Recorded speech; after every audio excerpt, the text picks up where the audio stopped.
2 درجے طے کر لے، جتنا کام اس کے ذمہ لگایا تھا اس نے اس سے زیادہ کر دیا، تو اب آپ کے اوپر قدرتی بات ہے کہ ایک آپ کو خوشی طاری ہوگی، آپ اس سے پیار کریں گے، آپ کا اس سے تعلق بڑھ جائے گا، آپ کے اندر اس کے لیے خیر خواہی کے جذبات زیادہ ہو جائیں گے۔ بیان ایسے ہی جو فرض ہے وہ تو کرنا ہی ہے، لیکن جو اس کے بعد سنتوں کا اور نوافل کا خاص اہتمام کرے گا، نفلوں کے اندر بھی خوب لگے گا، جم کے ان کو پڑھے گا، وہ اللہ کا اور زیادہ محبوب اور قریبی بن جائے گا۔ اسی لیے حدیث پاک میں آتا ہے، بخاری شریف کے اندر یہ حدیث ہے، حضور صلی اللہ علیہ وسلم فرماتے ہیں کہ وہ نوافل کے ذریعے اتنی ترقی کرتا ہے کہ اللہ کے بالکل قرب میں ڈھل جاتا ہے۔ پھر اللہ تعالیٰ فرماتے ہیں کہ اس کے ہاتھ میں بن جاتا ہوں، اس کے کان میں بن جاتا ہوں، اس کے پاؤں میں بن جاتا ہوں جن سے وہ چلتا ہے، اس کا ہاتھ میں بن جاتا ہوں جس سے وہ پکڑتا ہے۔ گویا ہر کام اس کی مرضی کے مطابق اللہ کر دیتے ہیں، اس کی جو مشیت ہوتی ہے، جو چاہت ہوتی ہے، اللہ تعالیٰ خود اس کو پورا فرما دیتے ہیں۔ تو نوافل کے ذریعے آدمی کا اللہ سے قرب پیدا ہوتا ہے، ان کو چھوڑنا نہیں چاہیے۔ اور یہ موجودہ مروجہ فتنے کے اندر اپنے آپ کو غلط استعمال کر کے کہ فرض پورے کر لو، سنتاں دی خیر۔ میں نے اس پروفیسر سے یہی کہا کہ اگر فرض ہی پورے کرنے ہوتے تو حضور سنتیں کیوں پڑھتے بھائی؟ پھر تو حضور کو چاہیے تھا سنتیں بھی نہ پڑھتے، صرف فرض پڑھے اور چلے گئے۔ تو جو سنتیں حضور نے کبھی نہیں چھوڑی، تم کیوں اس کو چھوڑ رہے ہو؟ سوچنے کی بات ہے نا۔ چلو نفل تسی نہیں زیادہ کرتے، جڑی سنتاں حضور نے پڑھیاں، مستقل پڑھیاں، ان کو تو نہ چھوڑو۔ اگر ان کو چھوڑ رہے ہو تو تمہارا عمل ناقص ہے، اللہ کی نظر میں بھی ناقص ہے۔ تو اس لیے ہر کام میں اتباع رسول، ہر کام میں حضور صلی اللہ علیہ وسلم کا طریقہ دیکھا جائے گا، اپنی مرضی نہیں دیکھی جائے گی۔ تو اس لیے نفل کے اوپر مداومت اختیار کریں، اس پہ استقامت دکھائیں، اور نفل اعمال کو بھی پورے جی جان سے آدمی کو کرنا چاہیے۔ رمضان المبارک میں تو ان نمازوں کا خاص اہتمام کرنا چاہیے۔ ایک اوابین کی نماز ہے، مغرب کے بعد 6 رکعت ہے، 12 سال کی عبادت کا ثواب ہے۔ یہ کوئی مشکل نہیں ہے، آدمی روزہ افطار کر کے آیا ہے، 2 نفل اس نے 2 سنتوں کے ساتھ ادا کرنے تو 4 نفل اور ادا کر لے، اوابین پوری پڑھ کے جائے۔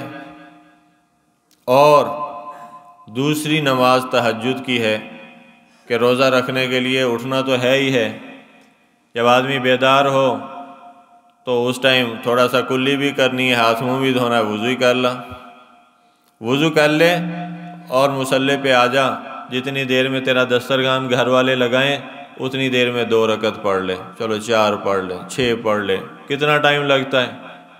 2 منٹ، 4 منٹ، 6 منٹ لگ جائیں گے، 10 منٹ لگ جائیں گے، تھوڑا سا وقت۔ ویسے تو سال میں کبھی تہجد پڑھنی کسی نے نہیں پڑھنی، تو اس مہینے میں تو تہجد کے لیے اٹھنا ہی اٹھنا، تو جب اٹھنا ہے تو پھر اس میں نفل پڑھ لو، اس میں تھوڑا سا ذکر کر لو، اس میں قرآن کی تھوڑی سی تلاوت کر لو، اس میں تھوڑی سی دعا کر لو، اور اگر آدھا گھنٹے میں یہ سارے اعمال کر لے تو کیا جاتا ہے آدمی کا۔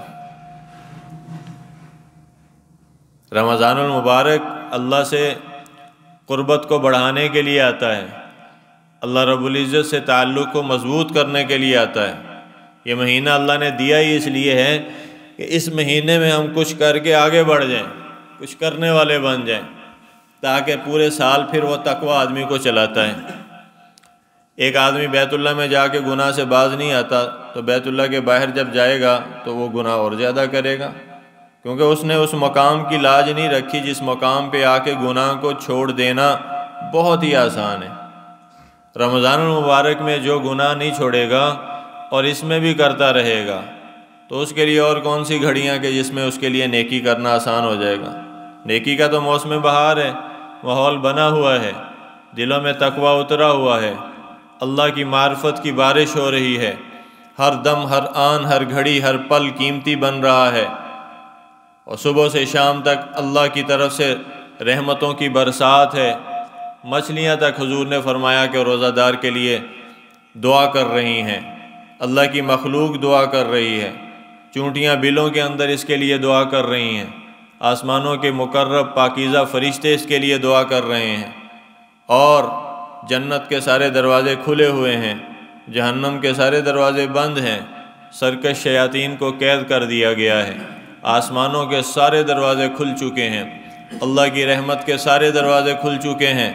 ایسے عالم کے اندر بھی کوئی گناہ سے باز نہیں آتا، ایسے عالم کے اندر بھی کوئی نظر بازی کرتا ہے، نظر کا غلط استعمال کرتا ہے، کانوں کو گانوں سے بچاتا نہیں ہے، اور ایسے مبارک ماحول کے اندر ان قیمتی گھڑیوں لمحات کے اندر بھی وہ اپنے آپ کو اللہ کی نافرمانی کے کاموں سے باز نہیں رکھتا، اجتناب نہیں کرتا۔ رمضان گزر جائے گا، اس کے لیے اور اوکھا ہو جائے گا، اس کے لیے اور مشکل ہو جائے گا نافرمانی سے بچنا۔ اب تو ماحول ہے، اب تو یہ سارا کچھ اللہ نے کر دیا، اب کچھ تو بھی تو کرنا۔ اللہ کے تو وعدے سچ ہیں، حق ہیں، لیکن انسان کو بھی چاہیے کہ وہ آگے بڑھنے کی کوشش کرے۔ دنیا کا مال ہو تو پھر تو اس طرح کوشش کرتے ہیں، دنیا کے لالچ میں 1 سے 2، 2 سے 4 ہو جائیں، 4 سے 6 ہو جائیں، لیکن آخرت کا مقابلہ جب آتا ہے تو اس میں فاستبقوا الخیرات، اور قرآن نے کہا کہ نیکیوں کے اندر سبقت کرو، مقابلہ بازی کرو، ایک دوسرے سے آگے بڑھنے کی کوشش کرو۔ اگر کسی نے 10 سپارے پڑھے ہیں تو 15 کی کوشش کرے۔ تحدیث بن نعمت کے طور پہ ایک آپ کو واقعہ سناتا ہوں جس میں بڑی عبرت ہے ہمارے لیے۔ ہم جب شروع میں اپنے حضرت کے پاس جاتے تھے تو وہاں پہ پہلی دفعہ جب گئے تو حضرت نے درود شریف کی بہت ترغیب دیا کرتے تھے، تو درود پاک بہت کثرت سے پڑھتے تھے، بہت درود شریف کو پھیلایا انہوں نے پوری دنیا میں، اور یہ وہ ایسی دولت ہے کہ کیا بات ہے اس دولت کی۔ تو وہاں پہ جمعے کا دن آ گیا تو اب ہم نے بھی طے کر لیا، ہم بچے تھے، ہم نے طے کر لیا کہ یہ کسی نے کتنا پڑھنا، کسی نے کتنا پڑھنا۔ 10,000 کی ترغیب حضرت نے دی، 2003-4 کا یہ واقعہ۔ تو میں نے 10,000 پورا کیا، پہلی دفعہ جب پورا کیا نا، مینوں ہی پتا کیندا پورا کیتا، بہت اوکھا سوکھا ہو کہ سارا دن رات لگے رہے، مغرب سے پہلے آ کے بڑا اوکھا جو پورا کر لیا۔ وہ پورا کر لیا، میرے ساتھ ایک دوست تھا، حافظ تھے، تو اگلے دن جناب جب اگلا دن ہوا تو میں نے اس سے پوچھا کہ کتنا پورا کیا؟ اس نے کہا جمعے کو 10,000 کیا تھا، آج بھی 10,000 کر لیا۔ جب اس نے یہ کہا نا کہ آج بھی 10,000، مینوں اتنے جھٹکا لگا تے میرا شاگرد ہے گا، تے میرے تو بھی اگے نکلی جاندہ، یہ کل بھی 10,000 پورا کر گیا، آج بھی کر گیا۔ تو بس اسی وقت پھر میں نے بھی نیت کر لی۔ آج اس واقعے کو 20 سال ہونے کو آئے، اور جمعے کا دن جب بھی آتا ہے الحمدللہ میرا اپنا ذاتی عمل ہے کہ 10,000 سے زیادہ درود پاک اللہ پڑھنے کی توفیق عطا فرما دیتے ہیں، اور اس کے اندر ایک جمعے کا بھی ناغہ نہیں ہے 20 سالوں کے اندر۔ تو یہ کوئی مشکل نہیں ہے۔ پیچھے سبب کیا بنا کہ وہ نیکی کا، تقوی کا آگے بڑھ جانا، اور نیکی کے میدان میں دوسرے سے تقدم کرنا، سبقت کرنا، آگے بڑھنے کی کوشش کرنا۔ حضرت شیخ الحدیث مولانا زکریا صاحب نور اللہ مرکزہ وہ فرماتے ہیں کہ ہماری گھر کی خواتین جو تھی نا، ان کے اندر مقابلہ ہوتا تھا، کر کے کمانوں ہی سارے نو سنبھالنا، بچوں کو بھی سنبھالنا، اور اس کے بعد سپارے بھی پڑھنے، کسی نے 5 پڑھے، کسی نے 7 پڑھے، کسی نے 10 سپارے پڑھ لیے۔ تو جو 10 پڑھنے والی ہوتی تھی وہ آگے نکل جاتی تھی، تو ہر ایک کا ایک دوسرے سے مقابلہ ہوتا تھا کہ میں نے آگے بڑھنا، اس میں نے جو آج سپارے زیادہ پڑھنے، زیادہ قرآن پڑھنا، زیادہ تلاوت کرنی۔ ہمارا مقابلہ ہو رہا ہے کہ انہیں فلاں دکان خرید لی ہے، میں کیوں پیچھے ہیں، میں بھی تھوڑا جا اپنا اگے ودن دی کوشش کرنا۔ فلاں دا منڈا جڑا انگلینڈ چلا گیا، وہ انگلینڈ اندہ گل کر دے جندہ پتہ نہیں ہوتے درختہ نہ پیسے لٹکن رہے ہیں، وہی محنت مزدوریاں ادھر جو کرتے ہو ادھر کرو، اللہ تعالیٰ تمہیں اپنے ملک میں دے گا۔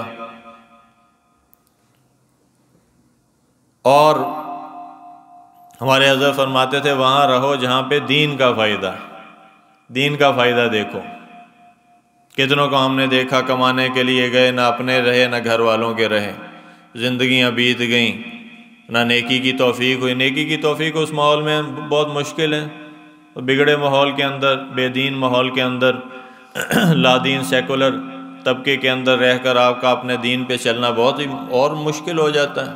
یہاں تو اللہ کا فضل ہے کہ ماحول ہے، علماء ہیں، صلاحاں ہیں، نیکی کا ماحول ہے، تقوی کا ماحول ہے، مساجد ہیں، عمل کرنا آسان ہے، آدمی کو زیادہ پابندیاں نہیں ہیں، اذانیں ہو رہی ہیں۔ ایک دوست کا میرا یورپ سے فون آیا، میں نے فون اٹینڈ کیا کراچی میں سڑک پہ جا رہا تھا، انہوں نے کہا 1 منٹ ذرا روک جائیں، پیچھے اذان ہو رہی تھی۔ اس نے اذان سنی، اذان سننے کے بعد کہتا کہ 1 سال کے بعد آج میں نے اذان سنی۔ کہ تم خوش قسمت ہو جو اس ملک کے اندر ہو، اذانیں سنتے ہو۔ ساڑھے دے کان تر سے کھڑے تھے، اسی تے کدی اذان نہیں سنی۔ اگر میں فون کیتا تھا کہ اذان ہو رہی تو میں کہا چپ کر جائے کہ میں نے اذان سن لیں دے۔ تو یہ نعمت ہے اللہ کی پاکستان۔ تو جب آدمی محنت کرتا ہے، کوشش کرتا ہے، تو نیکیوں کے اندر آگے بڑھنے کی اللہ اس کو توفیق دے دیتے ہیں۔ اور جو دنیا کا لالچ کرتا ہے، الدنیا جیفا، حضور نے فرمایا مردار ہے، وطالبها کلاب، اور اس کے طلب کرنے والے کتے ہیں۔ دنیا کا مل جانا، دنیا کا حاصل کرنا، یہ کوئی منع نہیں ہے، یاد رکھنا۔ حلال تو ضرور کمانا ہے، اس میں آگے آدمی بڑھ جائے، اس کی بھی ممانعت نہیں ہے، لیکن اس طرح جیسے کافر دنیا کے کمانے میں لگ جاتے نا، انہوں کوئی پرواہ ہی نہیں، آخرت نہ، اس کو کوئی پرواہ نہیں عبادات کے ساتھ، اس کا وقت ضائع ہو رہا ہے، اس کو کوئی پرواہ نہیں، اس کی صلاحیتیں لگ رہی ہیں، اسے کوئی پرواہ نہیں۔ وہی صلاحیتیں دین پہ بھی لگ سکتی ہیں، وہی وقت دین پہ بھی خرچ کیا جا سکتا ہے۔ تو جب دنیا کے مقابلے ہوتے ہیں، پھر حضور نے فرمایا، صحیح حدیث کے اندر آتا ہے، آپ فرماتے ہیں کہ قیامت اس وقت تک قائم نہیں ہوگی جب تک یہ صحراؤں کے چرواہے، یہ عرب کے رہنے والے، بکریاں چرانے والے آپس میں ایک دوسرے سے مقابلہ نہ کریں گے۔ کس چیز کا مقابلہ کریں گے؟ عمارتیں بنانے میں، انہیں فلاں انی منزلہ 30 منزلہ بنائی، ہم 80-40 منزلہ بناواں گے، آج دیکھ لو سارے عرب ایدے اتے لگے ہوئے، انہیں فلانا برج الخلیفہ بناتا، ہن میں مکہ ٹاور بنا داں گا اور فلانا ٹاور بنا داں گا۔ تو یعنی عمارتوں کی بلندی کے اوپر لگے ہوئے ہیں، سبقت کرنے میں، اس میں آگے بڑھنے پہ لگے ہوئے ہیں۔ تو دنیا کا جو لالچ ہے نا، یہ آدمی کو تباہ کرتا ہے، اور ہر آدمی کو پتہ ہوتا ہے کہ وہ دنیا کا لالچی ہے یا نہیں، اس کے اندر یہ لالچ کتنا ہے، اس کو پتہ چل جائے گا کہ کمائی کرنے میں 5 نمازوں میں آج کتنی نمازیں تو نے ادا کیں، اور کتنی نمازیں تو نے اپنی کمائی کے نقشے کے اندر ضائع کر دیں۔ آج حلال کے کمانے میں اللہ کے کتنے حکموں کو تو نے توڑا، کتنے بندوں کو چکر دیا، کتنوں کے ساتھ جھوٹ بولا، کتنوں کو غلط سودا بیچا، کتنوں کی تو نے کھال اتاری، کتنوں کے ساتھ تو نے جو ہے 2 نمبری کی، غلط چیز دی، زیادہ ریٹ لیے۔ تو اس کو پتہ ہوتا ہے کہ آج کتنی اللہ کی نافرمانی کی دنیا کمانے کے لیے۔ یہ منع ہے، ہوندہ 1 لاکھ کما لو، 2 لاکھ کما لو، وہ منع نہیں ہے، لیکن یہ جو اس طرح کمائی کرنا اور اس طرح دنیا کے دھندے میں لگ جانا کہ صبح سے شام تک کولو کے بیل کی طرح، وہ کہتے ہیں ساڑھے کو ٹائم ہی نہیں ہوں جی، قاری صاحب کی کریے، نماز کتوں پڑھیے، ساڑھے کو ٹائم ہی کوئی نہیں۔ ہاں، دنیا کمانے کے لیے تیرے کو بڑا ٹائم ہے، مال کمانا پیچھے تو اندہ لگا آیا وہاں کہ تجھے اپنی ہوش ہی نہیں ہے، تیرے پاس ٹائم ہی نہیں ہے عبادت کے لیے، اللہ کے حکم کو پورا کرنے کا وقت ہی نہیں ہے تیرے پاس۔ تو ایسی دنیا نہیں چاہیے۔ صحابہ اگر کمانا چاہتے تو ایسا بہت کما سکتے تھے، لیکن انہوں نے اپنی کمائی کے نقشوں کو ایسا رکھا کہ دنیا ان کے دل کے اندر نہ آ جائے۔ حالانکہ بڑی بڑی فتوحات ہوئی، دین کے راستے اللہ نے بڑھا دیا ان کو، لیکن سخاوت بھی ان کے دلوں میں اللہ نے ڈالی۔ حضرت امی عائشہ رضی اللہ عنہ کے خدمت میں 2 بوریاں آئیں، 2 بوریاں ہدیے کے اشرفیوں کی بھری ہوئی، اس میں 1 لاکھ سے زیادہ درہم تھے، 1 لاکھ سے زیادہ۔ انہوں نے نا وہ برتن وڑیاں پراتاں ہوندیاں وہ منگوائے، اور اپنی ملازمہ سے کہا یہ فلاں گھر میں دے آؤ، یہ فلاں گھر میں دے آؤ، بھرتی جاتی تھیں اور دیتی جاتی تھیں، اور سارا شام ہونے سے پہلے سارا دے دیا۔ تو شام ہوئی، روزہ تھا، افطاری کا وقت آ گیا، تو ملازمہ نے کہا کہ کیا یہ اچھا ہوتا کہ آج تھوڑا سا نا آپ گوشت ہی منگوا لیتی، چلو گوشت ہی کھا لیں دے۔ تو حضرت امی عائشہ رضی اللہ عنہ آگے سے فرمانے لگیں اوہو یہ پہلے یاد کروا دیتی تو منگوا ہی لیتی۔ صحابہ کی عام زندگی دیکھو کہ دنیا کی ایسی پرواہ نہیں کی جیسے ہم کرتے ہیں، ہم تو لالچ میں پڑ جاتے ہیں بس، اور جو لالچی بن جاتا ہے وہ پہلے سے بھی جاتا ہے۔ اور بچپن میں کہانی پڑھتے ہیں نا، ایک کتا لئی جاندہ سی روٹی دا ٹکڑا کی تو لب گیا، وہ گزرا پل سے اور سورج کی شعاع پڑی، روشنی سے اس کا سایہ بنا، تو اس نے دیکھا دریا میں پانی میں کہ ایک دوسرا کتا ہے اودی اپنی شبیہ سیگی، تو اس نے کہا دوسرا کتا دے اودے منہ چ بھی روٹی، انہیں کہا میں جڑی ادھی کھانی ہے تو پوری کیوں نہ کھا لا، جتھے ادھی کھانی ہاں تو پوری کھانی چاہیے دیا، تو پونک مار کے تو میں اینو پجانا وا، اینو پجا کے تو یہ روٹی تے بھی قبضہ کر داں تے وہ بھی اپنے اندر سٹ داں۔ تو جیسے ہی اس نے بھونکنے کے لیے، اس کو ڈرانے کے لیے، غرانے کے لیے منہ کھولا، تو اس کے اپنے منہ سے جو ٹکڑا تھا وہ بھی نیچے دریا میں گر گیا، اور تم بھی گیا ہو۔ اس کا جو مورل تھا نا، اس کا جو نتیجہ نکالا انہوں نے کہا لالچ بری بلا ہے، لالچ آدمی نے پھنسا دیندی، ورنہ اس کے گزارے کے لیے عافیت کے ساتھ بہت چیزیں ہیں، اللہ کی بڑی نعمتیں اگر سوچے تو۔ اور حضرت امی عائشہ رضی اللہ عنہ کا مقام، اللہ اللہ کیا مقام تھا۔ حضرت عبداللہ ابن عمر بن عاص رضی اللہ عنہ صحابہ میں بڑے صاحب ہیں، اور انہوں نے آ کے پوچھا حضور مسجد میں بیٹھے ہوئے، یا رسول اللہ ای الناس احب الیک، کہ اے اللہ کے رسول آپ کو سب سے زیادہ محبت کس سے ہے؟ چلو آج دسو۔ یہ سوال کسی نے نہیں کیا حضور سے اس سے پہلے، انہوں نے آ کے پوچھا کہ سارے لوگوں میں سے یا رسول اللہ آپ کو سب سے زیادہ پیار کس سے ہے؟ بخاری شریف کی حدیث ہے، قال عائشہ، آپ نے فوراً فرمایا کہ سب سے زیادہ پیار مجھے عائشہ سے ہے۔ اللہ اکبر، کیا بات ہے!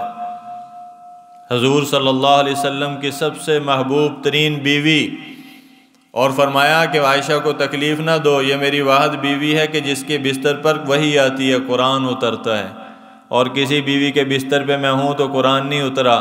عائشہ ایسی پاک باز ہے، اس کی اتنی پاکیزگی اللہ کو محبوب ہے کہ اللہ اس کے بستر پہ قرآن اتار دیا کرتے ہیں۔ سورۃ نور میں اللہ نے وہ سارا واقعہ جہاں تہمت لگی، کسی نے گواہی دی، کسی نے گواہی دی، حضرت امی عائشہ رضی اللہ عنہ کی عفت پاکیزگی کی بات آئی تو اللہ نے خود قرآن میں اپنے آپ کو گواہ بنا کے اللہ نے گواہی دی کہ عائشہ آپ کی پاک بیویاں اسی نکاح کیتا ہے، غلط نہیں ہو سکتی۔ وَأَزْوَاجُهُ أُمَّهَاتُهُمْ، نبی پاک صلی اللہ علیہ وسلم کا حق، النبی اولا بالمؤمنین انفسہم، کہ تمہاری جانوں سے زیادہ نبی کا تمہارے اوپر حق ہے، اور فرمایا کہ جو نبی کی بیویاں ہیں، گھر والیاں ہیں، یہ تمہاری مائیں ہیں، ماں بنا دیا امت کی۔ تو وہ گھبرا گئے یکدم کہ حضور نے یہ کیا کہہ دیا کہ عائشہ، گھر والیوں کا نام لے دیا۔ تو انہوں نے کہا یا رسول اللہ میرا مطلب ہے کہ مردوں میں سے کس سے آپ کو پیار ہے؟ گل انہوں نے فوراً جڑی نا کہ میرا مطلب سی کہ بندیاں جو کہتے نا تھانوں پیار ہے سب تو زیادہ۔ اب سن لو غور سے، حضور نے فوراً فرمایا کہ عائشہ کے والد، پھر حضرت امی عائشہ کو لے کر آئے، فرمایا عائشہ کے والد ابو بکر سے۔ سارے صحابہ میں سب سے زیادہ حضور کو پیارے کون تھے؟ بولو بھی، حضرت ابو بکر رضی اللہ عنہم۔ کیا بات ہے! میں نے ایک مرتبہ ایک دوست سے کہا تمہیں پتہ ہے کہ مجھے کس صحابی سے سب سے زیادہ محبت ہے؟ انہوں نے کہا کس سے؟ فوراً انہوں نے پوچھا کس سے؟ میں کہا اسی سے جس سے حضور کو سب سے زیادہ محبت ہے، وہ حضرت سیدنا ابو بکر صدیق رضی اللہ عنہ ہیں۔ اور یہ سب پیاری ہستیاں ہیں، اللہ کی محبوب ترین ہستیاں ہیں۔ اور یہی وہ مبارک مہینہ ہے جس کے اندر 21 رمضان کو ایک عظیم الشان معرکہ بپا ہوا، فتح مکہ کا، اور یہی وہ مہینہ ہے کہ جس کے اندر 17 رمضان المبارک کو غزوہ بدر جیسا معرکہ پیش آیا۔ یہ عورتیں آئی ہیں، اپنے بچوں کی تربیت کرو، ان کے جذبات اپنے دین کے مطابق لے کر آؤ۔ سب سے بڑا جو معرکہ اسلام کی نظر میں وہ غزوہ بدر ہے۔ اور دیکھو ان کا سب سے بڑا جو سردار تھا نا، ابو جہل، جہالت کا امام، وہ اس وقت ان کا سردار تھا، سارے کفر کا سردار تھا، اور اس کو مارنے والے کون تھے؟ 2 بچے تھے، قتل کرنے والے 2 بچے، حضرت معاذ بن عفرا اور معوذ بن عفرا رضی اللہ عنہ۔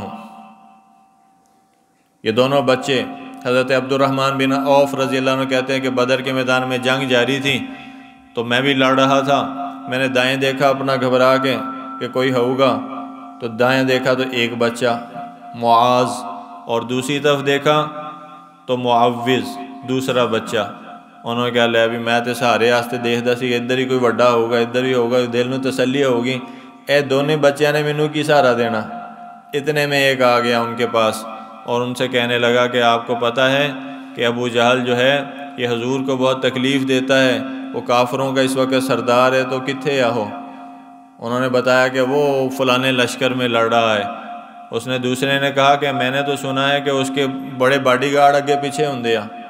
انہوں نے کہا برالو فلانا لشکر ہے وہ جا کے لڑ رہا، تو دونوں اس کی طرف بھاگے گئے، اور یہ دونوں بچے ہیں لیکن اسلام کا جذبہ اور جوش اور جہاد کے میدان کے اندر داد شجاعت دینے کا وہ اندر کا ایمان دیکھو کہ وہ گئے اور گھس گئے اس کے اندر، اور ایک نے جا کے ابو جہل کے گھوڑے کے پاس پہنچ گیا لڑتے لڑتے، اور اس نے جا کے اس کے گھوڑے کے اوپر وار کیا، گھوڑے کو تلوار لگی، گھوڑا بدکا، ابو جہل کلا بازیاں کھاندہ اتو ڈگیا۔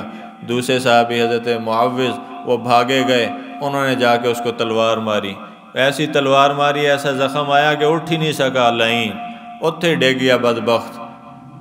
اس کے بعد حضرت عبداللہ ابن مسعود رضی اللہ عنہ آگے، انہوں نے آ کے اس کا سر کاٹ دیا اس کا۔ اور جس وقت انہوں نے حضرت معوذ نے حملہ کیا تو حضرت اکرمہ جو اس وقت مسلمان نہیں ہوئے تھے، ابو جہل کے بیٹے، انہوں نے پیچھے سے ان پہ حملہ کیا، وہ تلوار ان کے ادھر آ کے لگی، یہ بازو جو ہے نا آدھا کٹ گیا یہاں سے، اور تھوڑی جی کھال جڑی نا، تھوڑی سی کھال باقی بچی رہ گئی، ادھر سے وہ تلوار گزر گئی، بازو لٹک گیا یوں کر کے۔ انہوں نے اپنے بازو کو سنبھالا جیسے تیسے کر کے، ایک ہاتھ سے لڑائی کی، اور لڑتے جب وہ زیادہ تکلیف دینے لگا، اب دیکھو یہ بچے ہیں لیکن دین کے لیے ان کا جذبہ دیکھو، یہی وہ مائیں تھیں کہ جن کو سلام کیا جاتا ہے، یہی وہ مائیں تھیں جنہوں نے اسلام کی حکمرانی کو پوری دنیا میں عام کر دیا تھا، یہی وہ مائیں تھیں جنہوں نے ایسے بچے جنے کہ جنہوں نے اسلام کے لیے کارنامے سر انجام دیے۔ انہوں نے اپنا بازو اپنے پاؤں کے نیچے رکھا اور یوں کر کے کھینچا، وہ جو کھال اٹکی ہوئی تھی اس کو یوں کر کے انہوں نے الگ کیا اور یوں کر کے پھینک دیا۔ یہ ہیں صحابہ کے بچے، اور یہ بچے ان ماؤں کی گودوں کے اندر پیدا ہوتے ہیں، ان ماؤں کے ذریعے ان کے اندر وہ جذبات بیدار ہوتے ہیں، جو مائیں تقوی والی ہوتی ہیں، پرہیزگار ہوتی ہیں، روزہ دار ہوتی ہیں، شب بیدار ہوتی ہیں، تراویح پڑھنے والی ہوتی ہیں، نمازیں پڑھنے والی ہوتی ہیں، اللہ کا قرآن پڑھنے والی ہوتی ہیں، ان ماؤں کی گودوں سے آوارہ گرد جنم لیتے ہیں، کہ جن ماؤں کو ننگے ناچ اور فحشہ عورتوں کے ڈانس اور گانے بجانے اور فلمیں ڈراموں سے فرصت نہیں ہوا کرتی، ان کے گھروں کے اندر یہ گندگیاں ہوں گی، ان کے بچے دنیا کے لوفر اور آوارہ گرد اور دوسروں کے بچیوں کو جو ہے غلط نظروں سے دیکھنے والے، اور حرص ان کے اندر دنیا کا لالچ اور ٹھگ بازیاں اور جھوٹ اور دھوکہ، اور یہ سب چیزیں ان کے اندر آئیں گی۔ اگر عورت پاک ہو جائے، اگر عورت نیت کر لے کہ میں نے اپنے بچوں کی دین کے مطابق تربیت کرنی ہے، ان کو دیندار بنانا ہے، ان کو عالم بنانا ہے دین کا، ان کو حافظ بنانا ہے، قاری بنانا ہے، بناؤ، ان کو ڈاکٹر بھی بناؤ، انجینئر، وکیل بھی بناؤ، ہم منع نہیں کرتے، لیکن سب سے پہلے ان کو باکردار اچھا مسلمان بناؤ۔ یہ جتنے دنیا دار ہیں ان کے پیچھے ماؤں کی تربیت ہی تو ہوتی ہے کہ جو صحیح نہیں ہو سکنے کی بنا پہ یہی ہمارے اوپر مسلط ہوتے ہیں، یہی قومی خزانوں کو لوٹتے ہیں، یہی جھوٹ بولتے ہیں، یہی غلط تولتے ہیں، یہی جو ہے قوم کو دھوکہ دیتے ہیں۔ ماں کی گود سے اگر تربیت پانے والے صحیح افراد نکلیں تو معاشرہ جنت کا نمونہ نہ بن جائے۔ تو ماؤں کی بہت بڑی ذمہ داری ہے کہ گھروں سے ان چیزوں کو نکالیں، قرآن لے کر آئیں، قرآن کی تلاوت سے۔ وہ ایک ماں تھی نا، اس کا بچہ گیا جہاد میں، افغانستان کا جہاد، سمرقند کا، اس کو خبر ملی کہ تیرا بیٹا جو ہے وہ شکست کھا کے آ رہا ہے۔ اس نے کہا واللہ نہیں ہو سکتا، نہیں ہو سکتا۔ انہوں نے بتایا کہ اس تو پیٹھ پھیر کے بھاگ کے آ گیا۔ اس نے کہا واللہ نہیں ہو سکتا۔ اس نے کہا کیوں نہیں ہو سکتا؟ اس نے کہا جب بھی مجھے اپنے بچے پہ یقین ہے کہ جب بھی میں نے اس کو دودھ پلایا ہے وضو کر کے رب کا قرآن تلاوت کرتے ہوئے دودھ پلایا ہے، ایویں نہیں پلایا ہے۔ اور مجھے یقین ہے کہ یا تو وہ شہید ہوگا یا وہ فاتح بن کر آئے گا۔ تھوڑی دیر کے بعد اطلاع آ گئی کہ اللہ نے مسلمانوں کو فتح عطا فرما دی۔ اس کا بیٹا اس لشکر کا قائد تھا، وہ سجدے میں گر گئی، رو کے اللہ کا شکر ادا کیا کہ اے اللہ آپ کا شکر ہے کہ آپ نے میرے دودھ کی لاج رکھی ہے۔ یہ وہ تقوی والی مائیں تھیں جن کی گودوں سے جب بچے کا دودھ چھڑایا جاتا تھا پاؤ پاؤ آدھا آدھا ایک ایک سپارہ ان کو حفظ ہو جایا کرتا تھا، جو ان کے اوپر قرآن پڑھتی تھیں، صبح کو اٹھتی تھی قرآن پڑھتی تھیں، شام ہوتی تھی قرآن پڑھتی تھیں، نمازیں ان کے ساتھ اپنے بچوں کو پڑھواتی تھیں، وضو کرنا ان کو سکھاتی تھیں۔ ان کی توتلی زبانیں جب بولنے لگتی تھیں تو ان کی زبانوں پہ اللہ کا یہ کلمہ لا الہ الا اللہ محمد الرسول اللہ جاری کروایا کرتی تھیں۔ یہ مائیں تھیں اسلام کا حسن، یہ مائیں تھیں جنہوں نے شیروں کو جنم دیا، یہ مائیں تھیں جنہوں نے میدان جہاد میں کافروں کے دانت کھٹے کرنے والے مجاہد پیدا کیے۔ یہ وہ مائیں ہیں جن کا جو تذکرہ تاریخ میں سنہرے حروف سے ہمیشہ لکھا جائے گا، کیا جائے گا۔ ایسی مائیں بنیں، ایسے اپنے گھروں کو آباد کریں۔ یہ وہ معرکہ کہ جس کے اندر مسلمان 313، 1000 کا لشکر ان کا، ان کے پاس نہ تلواریں نہ گھوڑے نہ اونٹ، ان کے پاس سب کچھ وافر مقدار میں، نہ ان کے پاس زیرہ۔ حضرت عکاشہ رضی اللہ عنہ کے پاس کچھ بھی نہیں تھا۔ یا رسول اللہ میرے تو لڑن کے واسطے کچھ نہیں۔ حضور نے ایک پھٹا لیا لکڑی کا، اس کو پکڑا دیا، یہ آپ کا معجزہ تھا۔ جیسے ہی انہوں نے پکڑا وہ چمچماتی ہوئی تلوار میں بدل گیا، اور انہوں نے کہا جا لڑ جا کے اللہ کے راستے میں۔ جب آدمی کی نیت ہوتی ہے، لگن ہوتی ہے، جذبہ ہوتا ہے تو اللہ تعالیٰ معجزے بھی پیدا فرما دیا کرتے ہیں۔ اور جنگ سے پہلے چونکہ انصار مدینہ کی طرف سے آپ گئے تھے تو جنگ کا ماحول اچانک بن گیا، اور وہاں پہ جا کے نرگے کے اندر آ گئے، اور وہاں پہ جا کے آپ نے پھر مشورہ کیا، اور نے بولا ہاں مشورہ دو مجھے کہ کیا کرنا ہے، پیچھے بھاگنا ہے یا یہاں پہ جم کے لڑنا ہے۔ تو معاہدہ مدینے والوں سے یہ ہوا تھا مدینہ آنے سے پہلے کہ اگر باہروں کوئی دشمن آ کے حملہ کرے گا مدینہ پہ تو ہم آپ کی حفاظت کریں گے، آپ کا دفاع کریں گے۔ یہ معاہدہ نہیں ہوا تھا کہ مدینے سے باہر ہوئے تو پھر جنگ کریں گے۔ اور بدر کے میدان میں، مدینہ سے باہر ہے بدر، باہر تھے تو انہوں نے کہا اب کیا کریں، تو مشورہ کیا۔ حضور نے مشورہ مانگا دسو بھی کی کرنا ہوں، تو وہ حضرت اللہ اکبر انصار مدینہ میں سے حضرت سعد بن معاذ رضی اللہ عنہ ان کے سردار تھے، وہ کھڑے ہو گئے۔ آپ نے ایک مرتبہ مشورہ مانگا، لوگوں مجھے بتاؤ کہ کیا کرنا ہے، کوئی نہیں بولیا۔ پھر بولے، پھر فرمایا کہ مشورہ دو کی کرنا، تو وہ کھڑے ہو گئے حضرت سعد بن معاذ۔ انہوں نے کہا یا رسول اللہ آپ کا روئے سخن ہماری طرف ہے، ہم سے پوچھ رہے ہیں مدینہ والوں سے؟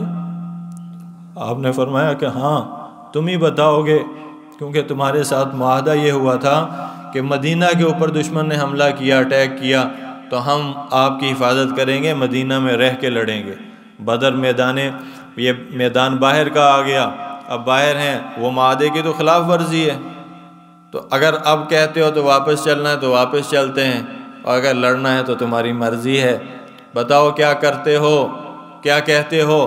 حضرت سعد بن معاذ رضی اللہ عنہ کھڑے ہو گئے، یا رسول اللہ آپ پہ ہمارے ماں باپ قربان، کہ آپ یہ نہ سمجھیں کہ اسی تو چھوڑ جائیں گے، اسی پیچھے پاس جاؤں گے، آپ ہمیں لے کر چلیں، آپ جس طرف چلیں گے ہم اسی طرف چلیں گے، جو کہیں گے ہم پورا کریں گے۔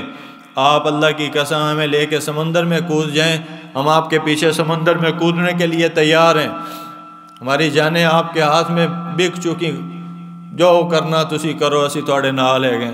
حضور صلی اللہ علیہ وسلم کا چہرہ مبارک کھل گیا، خوش ہو گئے۔ آپ کی جب خوشی کا اظہار آتا تھا تو چہرہ چمکنے لگتا تھا۔ آپ نے برکت کی دعا کی، آپ نے کہا فیصلہ ہو گئے تھے جنگ کرنی ہے۔ پھر رات آ گئی اور اگلے دن جنگ تھی۔ پھر حضور کھڑے ہو گئے، جھولی پھیلا دی اللہ کے سامنے، ہاتھ یوں کر کے بلند کیا، یہ دیکھو، یوں پورے ہاتھ بلند کیے اوپر کی طرف، اور یوں کر کے آسمان کی طرف ندائیں ہیں، التجائیں ہیں اللہ کے پیارے لاڈلے رسول کی، اور رو رہے ہیں اور بار بار اللہ سے دعا کرتے ہیں۔ اور حدیث میں آتا ہے کہ حضور کے کندھوں پہ چادر تھی، وہ چادر پیچھے کو جا گرتی ہے۔ وہاں پہ مسجد عریش بنائی، انہوں نے چھپرا جا بنایا سی حضور واسطے خدمت کے لیے کہ جنگ کے موقع پہ آپ یہاں پہ ٹھہر کے قیام کریں گے۔ آج وہاں پہ مسجد سعودی حکومت نے بنا دی، اور اس مقام پہ وہ ٹیلا سا تھا۔ پھر حضور نے ہاتھ اٹھائے، پھر روئے، پھر تڑپے، وہ چادر پھر گری۔ حضرت ابوبکر ساتھ ہیں، وہ اٹھاتے ہیں چادر، اوپر دیتے ہیں۔ حضور کا جسم یوں کانپ رہا ہے، یوں لہرا رہا ہے ہوا میں، اللہ کو یوں صدائیں دے رہے ہیں کہ اے اللہ، یہ لشکر آیا ہے تیرے مقابلے کے لیے دشمنوں کا، اور یہ تیرے وہ جان باز صحابہ میرے پیارے راج دلارے اور تیرے بندے ہیں، اور اگر آج یہ ختم ہوتے ہیں تو قیامت تک تیرا نام لینے والا دنیا میں کوئی نہیں ہوگا۔ یہ جماعت ہے جو میں نے 15 سال کی محنت کے بعد تیار کی ہے، تیرے دین کے سرفروش ہیں، تیرے دین کے جانباز ہیں، اور اگر یہ ختم ہوتے ہیں تو دنیا میں تیری عبادت کا بھی بس آخری دن ہے، اس کے بعد تیرے نام کو لینے والا کوئی نہیں ہے۔ یہ دعا کی اللہ کے رسول نے۔ اللہم ہذہ قریش قد اقبلت بخیلائہا وفخرہا تحادق وتکذب رسولک اللہم فنصرک الذی وعدتنی۔ اے اللہ اپنی مدد بھیج دے، کہ بار بار حضرت ابوبکر رضی اللہ عنہ نے آپ کو تسلی دی، یا رسول اللہ آپ کیوں گھبراتے ہیں، اللہ ضرور اپنی وہ مدد اتارے گا جس کا وعدہ اللہ نے آپ سے کیا ہے۔ یہ کہا تو حضور صلی اللہ علیہ وسلم کو تسلی ہو گئی۔ اگلا دن ہوا، جنگ کا شروع ہوا، اللہ نے فرشتوں کو اتار دیا کہ جاؤ جا کے مسلمانوں کی امداد کرو، اور فرشتے اترے اور اللہ نے اپنی نصرت کا بھرپور اظہار کیا۔ 313 1000 پہ غالب آ گئے، 70 ان کے پکڑے گئے، 70 قتل ہو گئے، 14 مسلمان شہید ہوئے۔ یہ پہلا مارکہ اتنا سخت تھا کہ قرآن کہتا ہے کہ موت ان کو نظر آ رہی تھی، موت ان کو نظر آ رہی تھی، کلیجے پگھل رہے تھے، لیکن وہ ڈٹ گئے۔ لِيُحِقَّ الْحَقَّ وَيُبْطِلَ الْبَاطِلَ وَلَوْ كَرِهَ الْمُجْرِمُونَ۔ اور قرآن نے کہا حق کو حق کرنا ہے، ہم نے باطل کو باطل کرنا ہے، اور یہ دن اسی لیے ہم نے طاری کیا ہے، یہ دن ہم نے اسی لیے اتارا ہے کہ آج فیصلہ ہوگا۔ اور فیصلہ ہوا شام کو تو ساری دنیا نے دیکھا کہ اسلام جیت گیا، اللہ کے بندے جیت گئے، اللہ کے اوپر اپنی جانوں کو نشاور کرنے والوں کے ہاتھ میں اللہ نے فتح کا جھنڈا تھما دیا، اور ان کا ایسا دبدبا کافروں پہ، کفروا الرعب فاضربوا فوق الاعناق واضربوا منهم كل بنان۔ فرشتوں کو اللہ آرڈر دے رہے ہیں کہ جاؤ کافراں دے جوڑا جوڑا تے مارو، انہاں دیاں توڑاں بھی کٹو، ان کے پاؤں بھی کاٹو، ان کے ایک ایک جوڑ پہ ضرب لگاؤ، اور ان کو مزہ چکھا دو کہ جو اللہ کے مقابل آتا ہے تو اللہ کس طرح اس کو ایمان والوں کے ہاتھوں سے سزا دیا کرتے ہیں۔ جاؤ جا کے یہ کام کرو۔ فرشتوں نے آ کے مدد کی۔ حضرت عباس رضی اللہ عنہ حضور کے چچا اتنے لمبے تھے، گھوڑے سے بندھے پیر زمین نہ لگ دے، 7 میل تک ان کی آواز جاتی تھی۔ ایک کمزور سے بوڑھے سے صحابی ان کو گرفتار کر کے رسیوں سے باندھ کے لے آئے حضور کے پاس۔ یا رسول اللہ، انہوں نے میں لے کے آیا پھڑ کے، وہ بڑے خوش۔ تو حضور نے فرمایا کہ تیرا کمال نہیں، یہ تو اللہ کے فرشتے کا کمال ہے جس نے باندھ کے تیرے حوالے کر دیا۔ تیرے قابو یہ کتنے آنا سیگا، یہ تو تیرے قابو میں آنے والا نہیں۔ وَاذْكُرُوا إِذْ أَنْتُمْ قَلِيلٌ مُّسْتَضْعَفُونَ فِي الْأَرْضِ تَخَافُونَ أَن يَتَخَطَّفَكُمُ النَّاسُ فَآوَاكُمْ وَأَيَّدَكُم بِنَصْرِهِ وَرَزَقَكُم مِّنَ الطَّيِّبَاتِ لَعَلَّكُمْ تَشْكُرُونَ۔ اللہ نے کہا دیکھو اسی فتح دیتی، اسی رزق دیتا، ٹھکانہ دیتا، اسی تھوڑے ہاتھ مضبوط کر دیتے، کافراں دے مقابلے تھوڑی مدد کر دیتی۔ آج امت غزوہ بدر کی طرف دیکھتی ہے تو جہاد کا جذبہ ان کو نصیب ہوتا ہے۔ آخرت کا فکر نصیب ہوتا ہے، صحابہ کی محبت پیدا ہوتی ہے۔ غزوہ بدر وہ مارکہ ہے کہ جس کے بارے میں اللہ کے رسول نے فرما دیا انی وڈی آزمائی سیگی، فرمایا جڑے بدر وے میرے نال سیگے جنہوں میرا ساتھ دیا، اب قیامت تک جو مرضی کر دے رہو اللہ نے تھانوں معاف کر دیتا، جو مرضی کرو اللہ نے تمہارے لیے جنت کا داخلہ طے کر دیا، لکھ دیا ہے کہ تم نے اتنی بڑی آزمائش پہ پورا اترے ہو کہ دنیا میں اس سے بڑی آزمائش جنگی میدان میں کبھی نہیں آئے گی۔ اور یہ مارکہ رہتی دنیا تک تمام مسلمانوں کے لیے ایک دعوت بن گیا، ایک سبق بن گیا، ایک راہ نجات بن گیا، ایک منزل بن گیا۔ اور اللہ کے رسول نے بتا دیا کہ جب اللہ کے بندے اللہ کے دین کو لے کر میدان میں ہوتے ہیں تو کفر کتنا بھی آ جائے اور باطل کتنا بھی اکٹھا ہو جائے، وہ فتح ہمیشہ حق والوں کی ہوا کرتی۔ تو بھائی یہی وہ مبارک دن ہے کہ جن کے اندر 17 رمضان کو یہ مارکہ ہوا تھا، اور صحابہ نے جان نثاری کی عجب مثالیں قائم کر دیں، اپنوں کو اپنے ہاتھوں سے مار دیا، انہوں نے کہا کوئی اپنا نہیں، جڑا دین دے اتے چلو وہی اپنا۔ رشتہ داروں نے رشتہ داروں کو قتل کیا۔ جو عرب کے اندر ایک ہوتے ہیں نا، ساڈا قبیلہ، ساڈی قوم، ساڈے رشتہ دار، بڑا ان کے اندر یہ چیزیں تھیں قوم برادری والی، جیسے آج ہمارے اندر آ گئیں۔ انہوں نے کہا کلی کا چھک چھڑیا، کوئی برادری نہیں، کوئی قوم نہیں، کوئی رشتہ دار نہیں، کوئی بھی میرا نہیں اپنا، جو میرے رسول کا نہیں، میرے اللہ کا نہیں، میرے اللہ کے دین کا نہیں، وہ میرا اپنا بھی کوئی نہیں ہے۔ اپنے ہاتھوں سے قتل کیے کئی، عزیزوں نے عزیزوں کو مار دیا، چچا نے بھتیجے کو، بھتیجے نے چچا کو قتل کر دیا۔ انہوں نے کہا یا رسول اللہ تسی کیا، بس آپ کے پیچھے ہم ہیں، جو آپ کا نہیں ہے وہ میرا بھی نہیں ہے۔ یہ عجب مثال قائم کی ہے صحابہ نے۔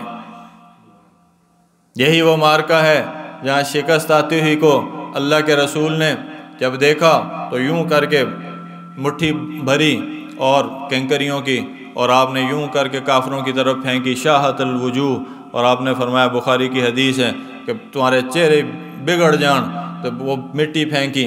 اور اللہ نے، طاقتیں اللہ کے پاس ہیں، اس لیے اللہ کو بلایا کرو، اللہ کو پکارا کرو، دعائیں اللہ سے کیا کرو، مانگا کرو اللہ سے، مدد اللہ کرتے۔ وَمَن نَّصْرُ إِلَّا مِنْ عِنْدِ اللَّهِ، اللہ نے کہا مدد صرف میں ہی کردا، میرے علاوہ کوئی نہیں کردا۔ اور جب یہ وہ پھینکی تو اللہ نے اس کو اٹھایا، معجزہ ظاہر ہوا، اس کینکریوں میں سے ایک ایک ذرہ سنگریزہ ایک دم میں، ایک گھڑی میں اللہ نے اٹھا کے ہر کافر کی 2 آنکھوں میں ڈال دیا۔ وہ آنکھیں ملنے پہ مجبور ہو گیا تیزی سے، جندہ ہی ملیا مسلمانوں کو موقع مل گیا۔ یہی وہ لمحہ تھا جب آئی ہوئی شکست کو اللہ نے ایک دم میں فتح میں بدل دیا۔ پھر اللہ نے وہ احسان جتلایا بعد میں، وَمَا رَمَيْتَ إِذْ رَمَيْتَ وَلَكِنَّ اللَّهَ رَمَى، اے میرے پیارے رسول، وہ جو مٹی کی مٹھی آپ نے اٹھا کے پھینکی تھی وہ آپ نے نہیں پھینکی تھی، اور تسی نہیں پھینکی تھی۔ وَمَا رَمَيْتَ إِذْ رَمَيْتَ وَلَكِنَّ اللَّهَ رَمَى، وہ اللہ نے سٹی سیگی، وہ اللہ دا احسان سی، وہ اللہ کی قدرت تھی، وہ اللہ کا عطا کردہ معجزہ تھا، وہ اللہ کی غیبی مدد تھی، وہ اللہ کی تائید اور نصرت تھی، وہ اللہ کا فضل اور احسان تھا، تھوڑا کمال نہیں سیگا۔ مسلمانوں کو بے سر و سامانی کے عالم میں اللہ نے جو فتح سے ہم کنار کیا ہے، یہ اللہ کا احسان ہے، یہ اللہ کا احسان ہے۔ اور پھر آگے آخری فرمایا لعلکم تشکرون، یہ اس لیے احسان ہم نے کیا تھا کہ اس کے بعد آپ کو ٹھکانہ دیا، رزق دیا، لشکر دیا، آپ کو وفا والے ساتھی دیے، محبت پیار والا ماحول دیا، مدینہ کو آپ کا شہر بنا دیا، لعلکم تشکرون، تاکہ آپ شکر گزار بن جائیں۔ پھر حضور کی شکر گزاری تھی، وفاداری تھی، جان نثاری تھی، ساری رات کھڑے رہتے تھے اللہ کے سامنے، اے اللہ آپ نے اتنی بڑا فتح سے ہم کنار کیا، غلغلہ مچ گیا، پورے عرب پہ دبدبا پڑ گیا، کافروں کے کمر توڑ کے رکھ دی پہلے مارکے نے، اور اللہ نے ایسا رعب ڈالا کہ پورے عرب کے اندر حضور کا کلمہ گونجنے لگا۔ بدر کا میدان کیا تھا؟ اللہ کی شان ظاہر ہوئی۔ تو اس لیے محترم عزیزوں، یہ ہے شکر گزاری، اس کے لیے اللہ نے رمضان دیا، یہ گھڑیاں ہیں قدر کرنے کی۔ اس لیے کہا جاتا ہے اللہ کے راستے میں نکلو، اس دین کو سیکھو، تبلیغ میں جاؤ، اپنا مال خرچ کرو اپنے دین پہ، تاکہ وہ صحابہ والے جذبات ہمارے اندر آئیں، اور ان گھڑیوں کا خوب فائدہ حاصل کر لو۔ اعتکاف کے لیے نیت کرو، اپنی مسجد میں اعتکاف کرو 10 دن کا، اور عبادت میں آگے بڑھنے کی محنت اور کوشش کرو، لگن رکھو اور یہ جذبہ پیدا کرو۔ عورتیں آئی ہیں، راتوں کو جاگیں، گھروں کے اندر ماحول بنائیں، ان ٹی ویوں کو، وی سی آروں کو، ان کیسٹوں کو، ان کیبلوں کو گھروں سے کاٹو، نکالو۔ اللہ کی قسم جب تک یہ گھروں کے اندر مجرم موجود ہیں، جب تک یہ گندی عورتوں کے ڈانس ہو رہے ہیں، یہ بے پرد عورتیں آپ کے بیٹوں کو، بیٹیوں کو دکھائی جا رہی ہیں، اس وقت تک دین کا اصل حلیہ اور دین کا اصل نظام آپ کے گھر کے اندر آ جائے، آپ کے دل میں اللہ کی محبت پیدا ہو جائے، یہ کبھی بھی نہیں ہوگا، کبھی بھی نہیں ہو سکتا۔ سچا مومن بنے، پکا ایمان والا بنے، اللہ کا بندے بنے، اور ان گھڑیوں کی لاج رکھیں، قدر کریں۔ اللہ تعالیٰ ہم سب کو اس پہ عمل کی توفیق عطا فرمائے۔ وآخر دعوانا ان الحمدللہ رب العالمین۔ سنتیں ادا کر